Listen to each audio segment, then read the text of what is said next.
बानू Madiya, associate professor government PG college town. ये पाठ हरियर को आज भूगोल प्राइमरी कार्य के अंतर्गत मानचित्र प्रक्षेपों का वर्गीकरण विषय में आपको जानकारी दी जा रही है। मानचित्र प्रक्षेपों का जो वर्गीकरण है अर्थात अक्षांश और देशांतर रेखाओं का जो जाल बनाया जाता है उसके आधार पर मानचित्र प्रक्षेप तीन प्रकार से बनाए जाते हैं। एक है प्रकाश के अनुसार, नंबर 2 है रचना विधि के अनुसार, नंबर 3 है गुणों के आधार पर। प्रकाश के अनुसार दो प्रकार के होते हैं, संदर्श प्रक्षेप अर्थात पर्सपेक्टिव प्रोजेक्शन, असंदर्श प्रक्षेप नॉन पर्सपेक्टिव प्रोजेक्शन। रचना विधि के अनुसार 4 मुख्य भाग किए गए हैं, शंकु प्रक्षेप, बेलनाकार प्रक्षेप, मध्य प्रक्षेप और रूट प्रक्षेप।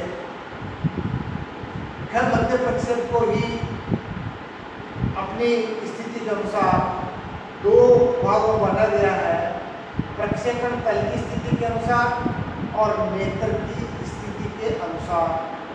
प्रक्षेपण तल का तात्पर्य है गोलोक का जो भाग कागज के ऊपर छूता है उसी के आधार पर जो मानचित्र प्रक्षेप बनाते हैं उसके आधार पर 3 प्रकार के होते हैं।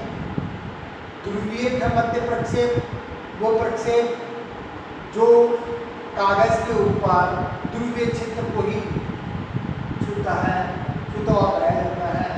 तिर्यक मध्य प्रक्षेप, वो प्रक्षेप कहलाते हैं जो ध्रुव और विषुवत रेखा के मध्य जो अक्षांश और देशांतर रेखाओं का जाल है वो उस भाग को कागज पर छूता हुआ जो बनाया जाता है तिर्यक मध्य प्रक्षेप। विषुवतीय मध्य प्रक्षेप, वह प्रक्षेप जो विषुवत रेखा के तल को छूते हुए मापक मानकर बनाए जाते हैं तो विषुवतीय मध्य प्रक्षेप कहलाते हैं। नेत्र के स्थान के आधार पर अर्थात हम पृथ्वी का जो मॉडल है ग्लोब को मान लेते हैं और उसके आधार पर 3 प्रकार के हैं।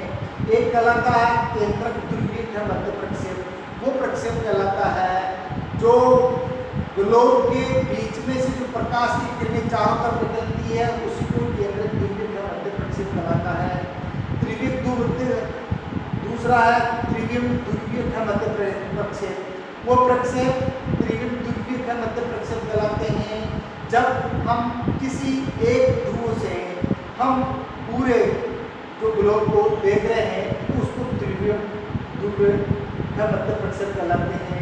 और एक कहलाता है लंब कोणीय ध्रुवीय मध्य प्रक्षेप अर्थात इसके अंतर्गत ग्लोब जो है उसको किसी दूर से हम उसको दृष्टिपात कर रहे हैं और उसी के आधार पर ऑर्थोग्राफिक पोलराइजेशन प्रोजेक्शन का निर्माण करते हैं। गुण के आधार पर 3 प्रकार के मानचित्र प्रक्षेप होते हैं।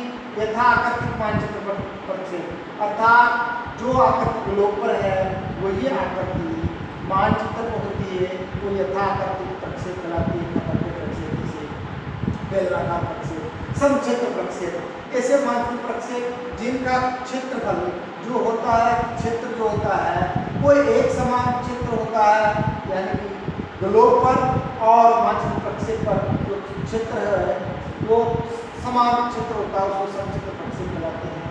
शुद्ध दिशा मानचित्र प्रक्षेप, शुद्ध दिशा से तात्पर्य अक्षांश देशांतर रेखाओं के से मध्यम अक्षांश देशांतर रेखाओं के से जाल जिससे कि उसकी दिशा शुद्ध प्रतीत होती है, शुद्ध दिशा प्रक्षेप कहलाते हैं।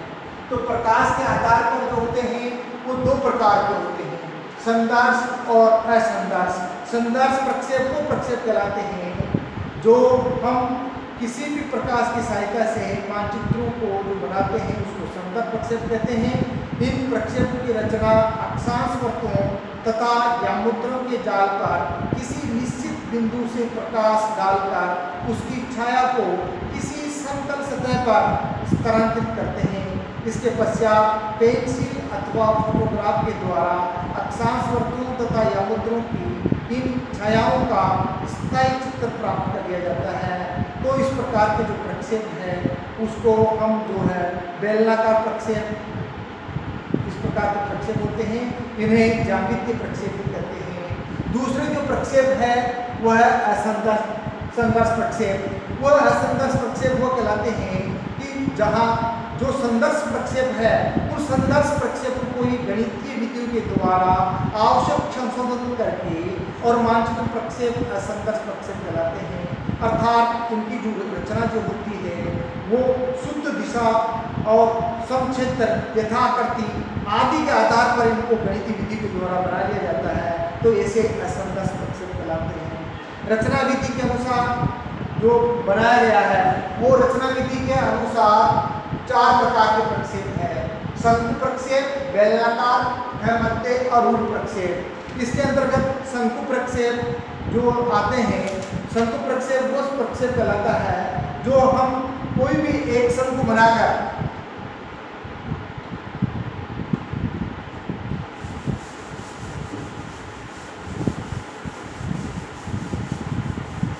शंकु प्रक्षेप जो बनाते हैं, पृथ्वी का जो मॉडल होता है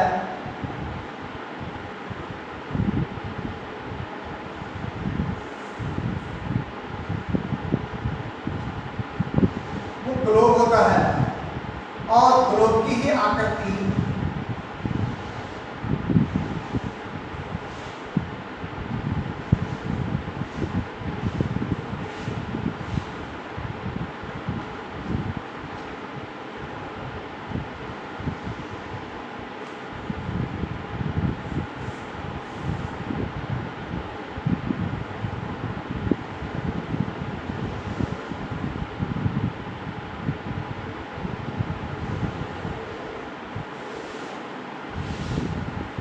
शंकु बना दिया गया है। ये एक शंकु बना दिया गया है जो शंकु जहां से इसको टच करेगा ग्लोब को, यानी कि ध्रुव और भूमध्य रेखा 0 डिग्री अक्षांश रेखा, इसके बीच की जो भी भाग होता है उसको जो टच करता है वो टच करता हुआ जो भाग माना जाता है ये मानक अक्षांश कहलाता है, मानक अक्षांश। और इसी मानक अक्षांश पर इसकी आकृति शुद्ध होती है और अन्य जो भाग जो अक्षांश दिशांत रेखाएं होती है वो उसी के मापक के अनुसार बना दिया जाता है। लेकिन शुद्ध जो होती है वो मानक अक्षांश होता है और मानक अक्षांश जहाँ से ये टच करता है भाग, उस भाग को ही कागज पर खोलकर और मानचित्रों का निर्माण कर लिया जाता है, तो उन्हें हम शंकु प्रक्षेप कहते हैं। इसी प्रकार से शंकु प्रक्षेप वो प्रक्षेप कहलाते हैं जो इसी प्रकार से अलग अलग, यानी कि शंकु प्रक्षेप जो है वो न तो ध्रुवीय क्षेत्र को टच करते हैं न ही विषुवत रेखा को, अर्थात विषुवत रेखा और ध्रुव के बीच वाले क्षेत्र को टच करते हुए या छूते हुए ही इनको मानकर बनाया जाता है, तो वही कहलाते हैं शंकु प्रक्षेप कहलाते हैं। शंकु जो प्रक्षेप होते हैं वो भी 2 प्रकार के होते हैं। सरल शंकु प्रक्षेप जिसके ऊपर एक ही मानक अक्षांश होती है जो आपको उदाहरण बताया गया है। नंबर दूसरा कहलाते हैं संशोधित शंक्वाकार प्रक्षेप जिसके ऊपर एक से अधिक मानक अक्षांश रेखाएं होती है और गणितीय विधि के अनुसार इनको बना दिया जाता है, जैसे गौण प्रक्षेप, बहुशंकु प्रक्षेप आदि ऐसे प्रक्षेप है जो संशोधित शंक्वाकार प्रक्षेप कहलाते हैं। तो इस प्रकार से शंक्वाकार प्रक्षेप होते हैं। नंबर दूसरा आता है बेलनाकार प्रक्षेप। एक शंक्वाकार प्रक्षेप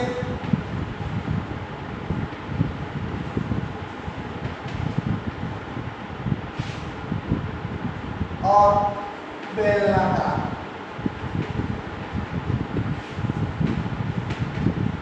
बेलनाकार प्रक्षेप को प्रक्षेप कहलाते हैं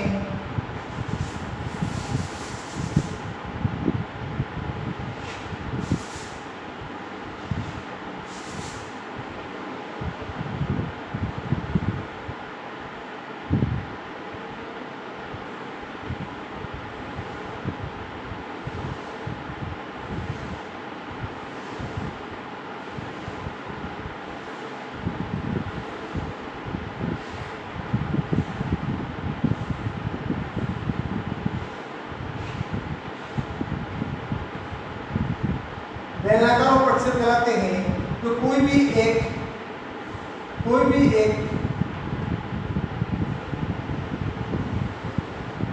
बेलन बनाकर कागज का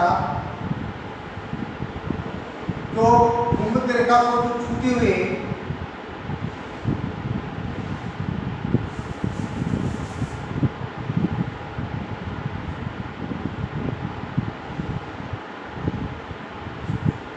बेलनाकार प्रक्षेप कहलाते हैं। ये कागज का बेलन बनाकर ग्लोब के ऊपर ऐसे कैसे रख देते हैं। जो भूमध्य रेखा है, जो इक्वेटर है, ये इक्वेटर वाला भाग भी इसके चारों तरफ टच करता हुआ होता है और अक्षांश और देशांतर रेखाओं का जो जाल होता है उसके आधार पर उसी सिंपल कागज को प्लेन करके उसके ऊपर अक्षांश और देशांतर रेखाओं का जो जाल बनाते हैं वो बेलनाकार प्रक्षेप कहलाते हैं। अर्थात जो कागज का जो तल है, जो कागज जो है वो भूमध्य रेखा वाले क्षेत्र को ही चारों तरफ से ही टच कर रहा है, तो इसी के आधार पर बेलनाकार प्रक्षेप बनते हैं। बेलनाकार जो प्रक्षेप बनते हैं इनको बेलनाकार प्रक्षेप निम्न लक्षण होते हैं। नंबर 1, समान अक्षांश पर समान लंबाई वाले सरल और समांतर रेखाओं के रूप में होते हैं। अतः भूमध्य रेखा को छोड़कर अन्य सभी अक्षांश वर्ग पर मापनी अशुद्ध होती है। अर्थात भूमध्य रेखा प्रशुद्ध होती है और ध्रुवों की ओर धीरे धीरे इसकी मापनी में अशुद्धता आती जाती है। नंबर 2 है, सभी देशांतर रेखाएं समान लंबाई वाली सरल व समांतर रेखाएं होती है तथा इनके बीच की दूरी समान होती है। नंबर 3 है, प्रत्येक देशांतर रेखा अक्षांश वृत्तों को समकोण पर प्रतिच्छेदन करती है जिसके फलस्वरूप बेलनाकार प्रक्षेप की आकृति आवश्यकता अनुसार बनती है। अक्षांश वृत्तों के नंबर 4, अक्षांश वृत्तों के बीच की दूरी प्रक्षेप बनाने के उद्देश्य के अनुसार गणितीय विधियों के द्वारा निश्चित की जाती है। समदूरस्थ बेलनाकार प्रक्षेप में अक्षांश वृत्त समान दूरी के अंतर पर बनाए जाते हैं। यथाकृत बेलनाकार प्रक्षेप जैसे मर्केटर प्रक्षेप इसी का ही एक उदाहरण है जो ये बनाया जाता है। नंबर 3 जो आता है वो ख मध्य प्रक्षेप कहलाते हैं। ख मध्य प्रक्षेप वो प्रक्षेप कहलाते हैं जिनका प्रक्षेप ग्लोब किसी बिंदु पर स्पर्श करती हुई मानी गई किसी समतल सतह पर प्रक्षेपित अक्षांश देशांतर रेखा जाल ख मध्य प्रक्षेप कहलाते हैं।